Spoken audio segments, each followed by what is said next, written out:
Assalamualaikum warahmatullahi wabarakatuh. Gimana kabar semuanya teman-teman di kelas 6? Alhamdulillahirrahmanirrahim. Wabihi nasta'in.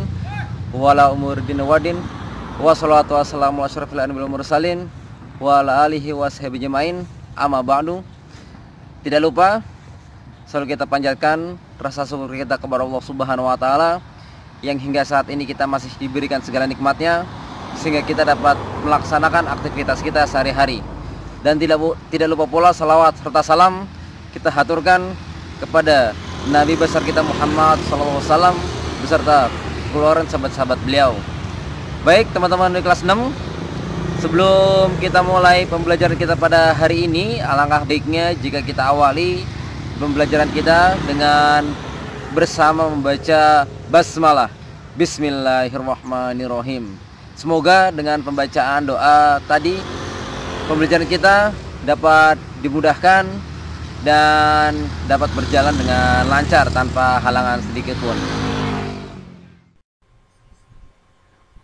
Oke, baik, pada kesempatan kali ini kita akan membahas tentang potensi diri. Namun sebelum kita bahas tentang potensi diri, mari kita review pelajaran sebelumnya. Sebelum kita sudah membahas tentang gender. Apa itu gender? Ada yang masih ingat? Ya, gender merupakan pandangan tentang perbedaan peran dan status antara laki-laki dan perempuan, yang mana peran dan status ini merupakan yang terbentuk dari hasil sosialisasi dengan lingkungan sekitar. Namun peran ini dapat diperankan oleh kedua belah pihak, antara laki-laki ataupun perempuan. Baik, sebelum kita mulai, marilah kita awali kegiatan kita dengan bersama membaca basmalah. Bismillahirrahmanirrahim. Baik, potensi diri. Apa itu potensi diri?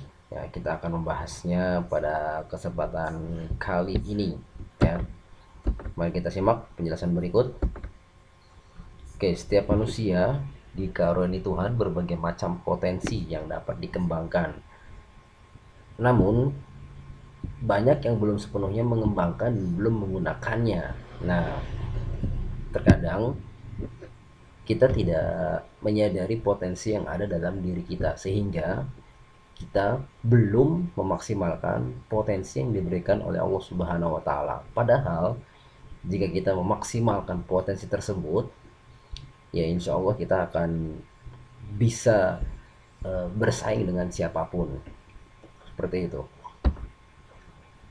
Nah, kenapa sih banyak dari kita yang belum sepenuhnya mengembangkan potensi kita itu? Kenapa?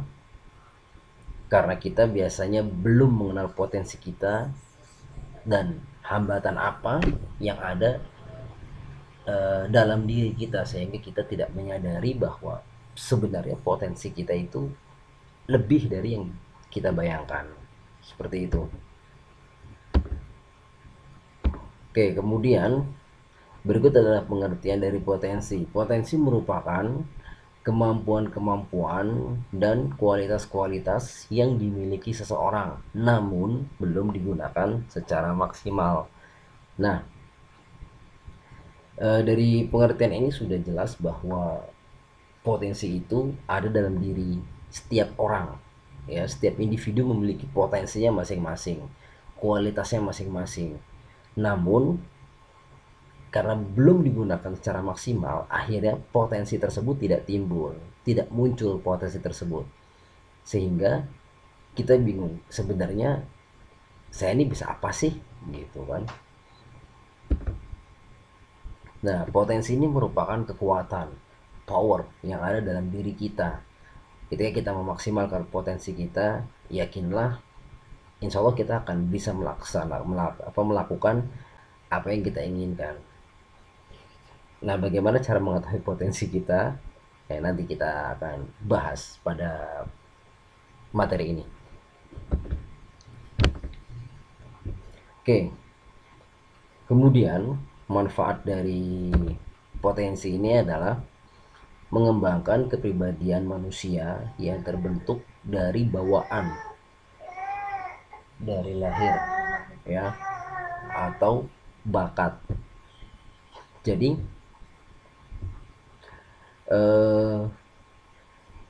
kita memiliki potensi, yang mana potensi tersebut dari sudah ada dari semenjak kita lahir, ya, seperti insting bertahan hidup, insting makan, kemudian apalagi insting untuk bertumbuh, berkembang, dan lain sebagainya. Nah, itu merupakan potensi bawaan yang sudah ada di setiap individu, ya. Kemudian berikutnya adalah mengembangkan kepribadian manusia yang terbentuk karena pengaruh lingkungan. Nah, ini adalah potensi yang ada dalam diri setiap manusia yang itu bisa dibentuk, yang itu bisa dipelajari, bisa bisa kita maksimalkan jika kita pelajari dengan sungguh-sungguh. Nah, ini terbentuk karena pengaruh lingkungan. Mungkin contohnya awalnya kita tidak bisa bermain musik, bermain gitar. Namun ketika kita belajar terus sehari, 2 hari, seminggu, 2 minggu, sebulan, 2 bulan, dan seterusnya, lama kelamaan kita akan bisa, lama kelamaan kita akan terbiasa. Awalnya kita tidak bisa main bola, awalnya kita tidak bisa main basket, lalu kemudian ketika kita belajar terus menerus dan continue, akhirnya pun kita bisa melakukan hal tersebut seperti itu. Nah, inilah yang dimaksud dari mengembangkan kepribadian manusia yang terbentuk karena pengaruh lingkungan. Berikutnya adalah mengembangkan kepribadian manusia yang berasal dari bakat dan dikembangkan setelah berinteraksi dengan lingkungan. Ini menggabungkan kedua hal tersebut, kedua hal yang sudah disebutkan di atas.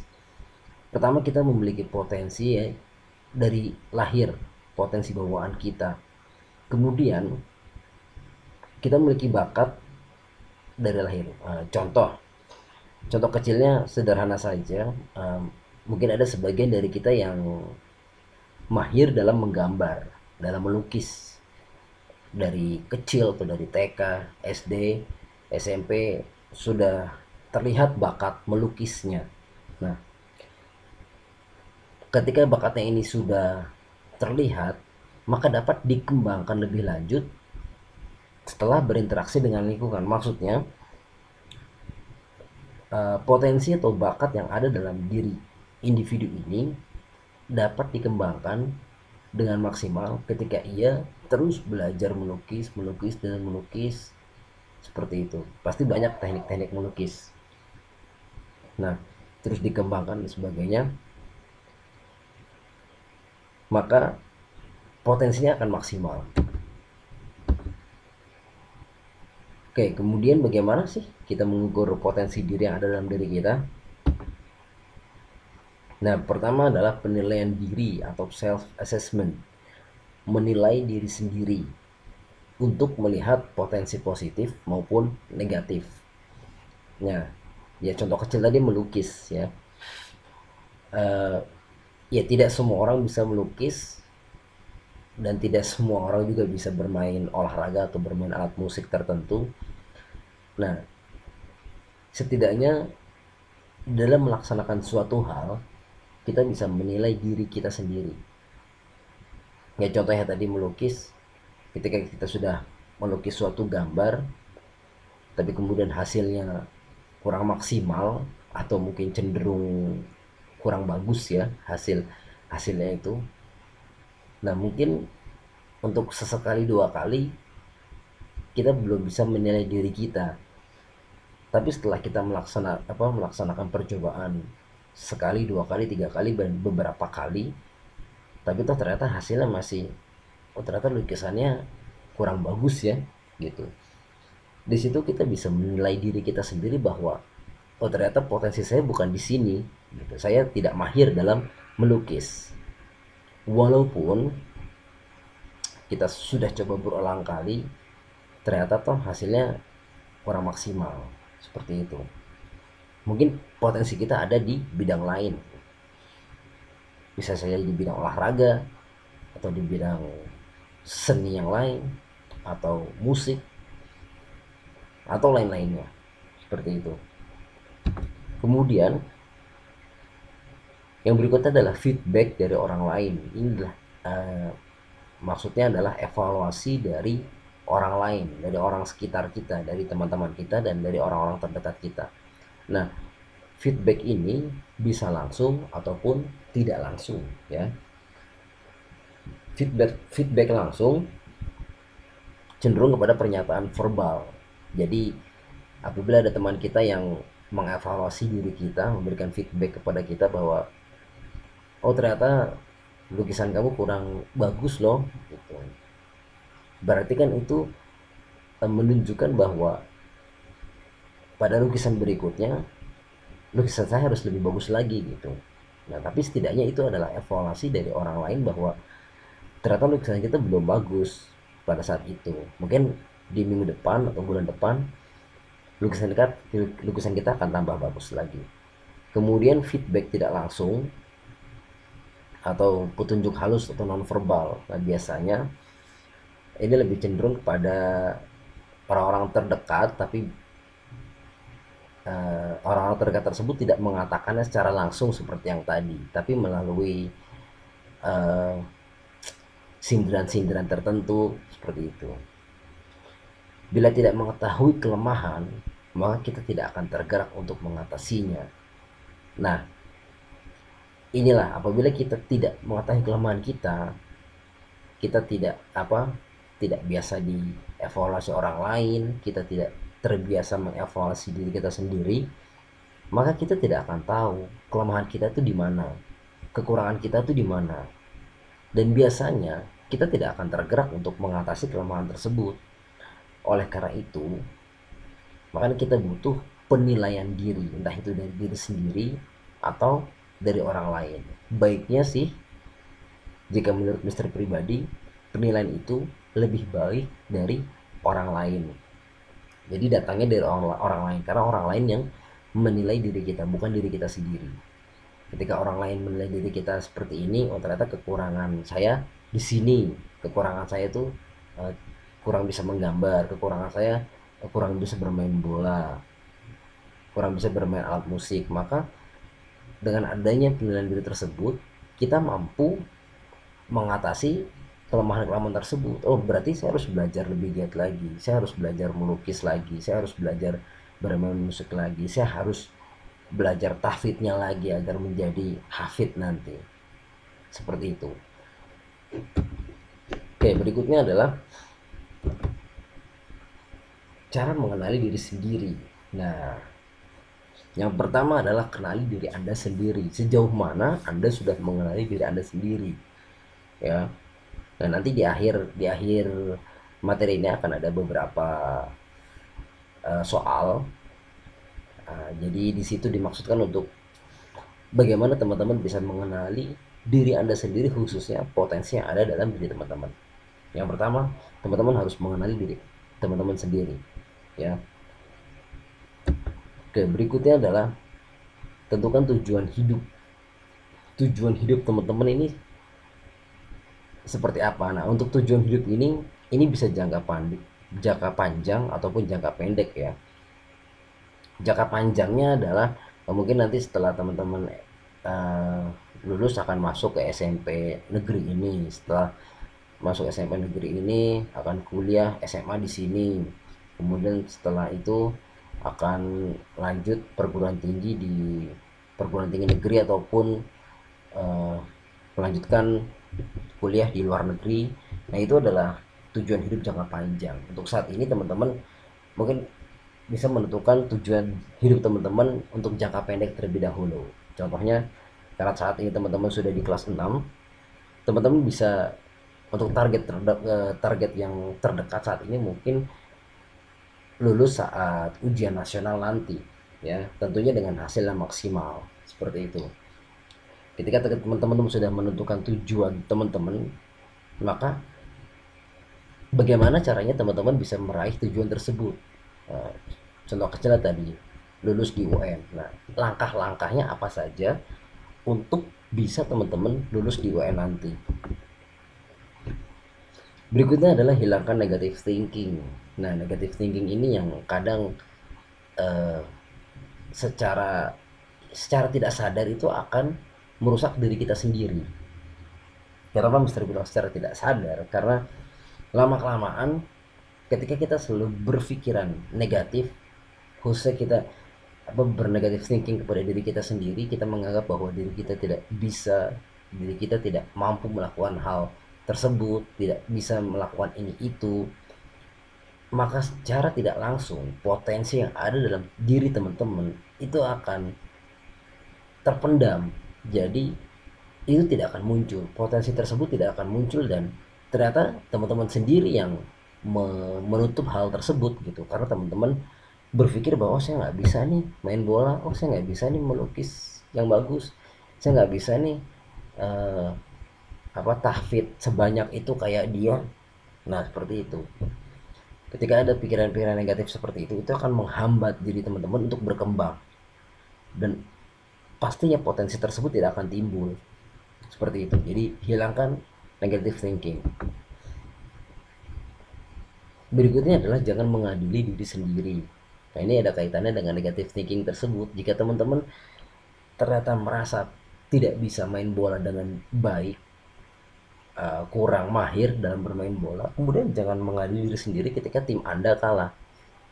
Oh ini karena saya nih tidak bisa main bola dengan baik nih, karena saya nih tidak bisa ngoper bola dengan baik nih, karena saya ini jadi kiper yang nggak bener nih.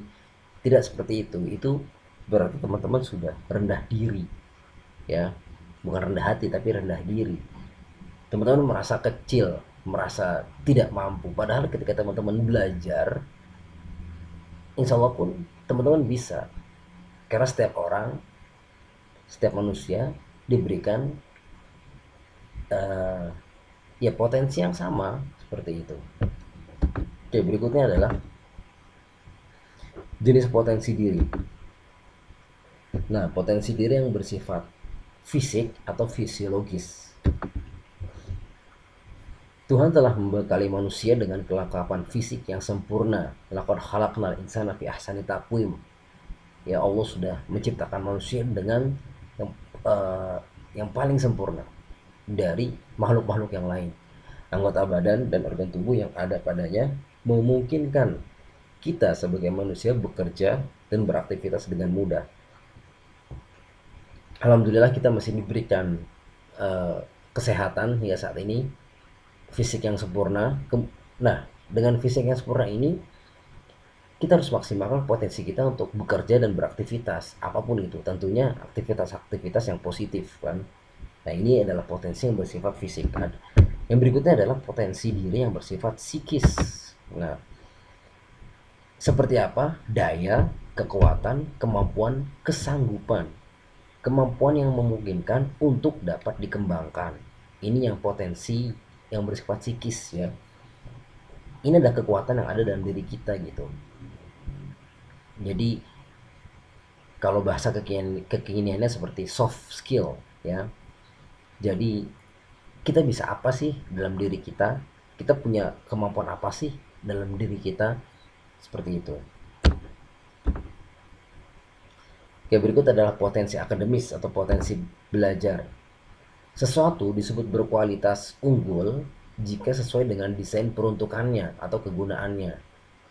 Nah, demikian juga siswa atau seorang pelajar yang berkualitas, tentunya mereka yang mampu menyelesaikan tugas belajar atau tugas akademik secara memadai atau secara baik ya. Itu yang dinamakan sebagai potensi akademis. Kemudian potensi diri yang bersifat spiritual, keimanan. Spirit adalah sumber kekuatan. Spirit adalah inti dan pusat hati nurani. Semua hal dalam hidup akan punya arti jika ada spirit. Bahkan hidup itu pun akan bermakna jika dilandasi spiritualisme dan keimanan. Ingat, kita sebagai muslim harus memiliki keimanan dalam diri kita, dan itulah yang menjadi dasar dalam diri setiap muslim. Tanpa spirit dan iman, semua akan melemah, hancur, lalu sirna. Oke, sekarang mari kita kenali potensi dirimu ya. Jawab pertanyaan ini dengan jujur, oke? Dengan jujur. Yang pertama adalah apa yang membuatmu bahagia. Nah, teman-teman nanti bisa menyiapkan alat tulis apa yang membuatmu bahagia. Berikutnya adalah apa yang kamu inginkan dalam hidup ini. Yang ketiga, apa kelebihan dan kelemahanmu. Dan terima kasih.